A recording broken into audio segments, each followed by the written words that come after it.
Aujourd'hui, un peu de magie. Le truc va vous initier aux subtilités de l'incrustation en couleur. Il s'agit d'un effet spécial qui consiste à réunir des plans tournés séparément pour n'en faire plus qu'un. Totalement surréaliste ou incroyablement réaliste, cette technique offre d'innombrables possibilités. Très facile, me direz-vous. Il suffit de rembobiner la bande ou la pellicule, puis de filmer au même endroit le premier plan. En vidéo, vous effacerez ce qui précédait, et en film, vous obtiendrez une surimpression, mais pas une incrustation. D'autres prétendront qu'il suffit de découper des images à incruster, de les coller sur l'arrière-plan, puis de filmer le tout. Oui, eh bien, lorsque vous aurez fini, prévenez-nous, hein? Voici donc la véritable recette de l'incrustation en couleur numérique.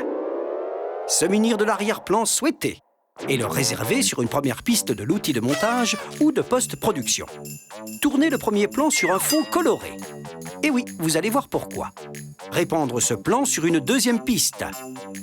Se placer sur une image fixe de votre premier plan, puis éliminer le fond coloré avec les outils d'incrustation. Ce réglage va alors se répercuter sur toutes les images suivantes. Il ne reste plus qu'à déguster le résultat. Voilà, mais je vous dois quelques explications. Tout d'abord, quelle couleur de fond choisir lors du tournage du premier plan? Évidemment, une couleur qui ne figure pas sur votre sujet, sinon il sera troué lors de l'incrustation. Elle doit être lumineuse et bien saturée.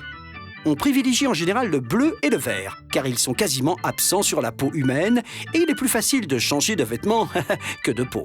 Mais si votre sujet est bleu ou vert, n'hésitez pas, prenez un fond rouge. Vous avez la bonne couleur? Eh oui, mais si l'éclairage est approximatif, vous aurez des surprises.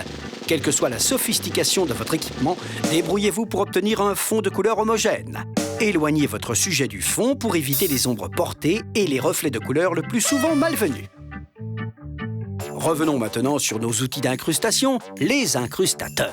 En général, la méthode est la suivante. On prélève tout d'abord un échantillon de la couleur à éliminer avec une pipette virtuelle. Cette couleur disparaît alors sur toute l'image. On étend ensuite cette disparition aux couleurs proches de l'échantillon en augmentant la tolérance de l'incrustateur. Puis on règle le lissage des contours de la découpe ainsi obtenue. Voilà pour les cas simples, mais il y a plus compliqué. L'ennemi numéro 1 de l'incrustation, c'est la semi-transparence.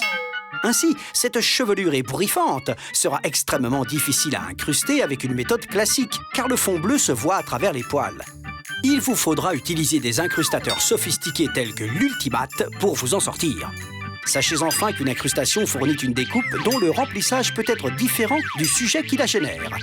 Si vous disposez d'une troisième source d'image, c'est l'occasion d'en profiter. Attention quand même à ne pas en abuser.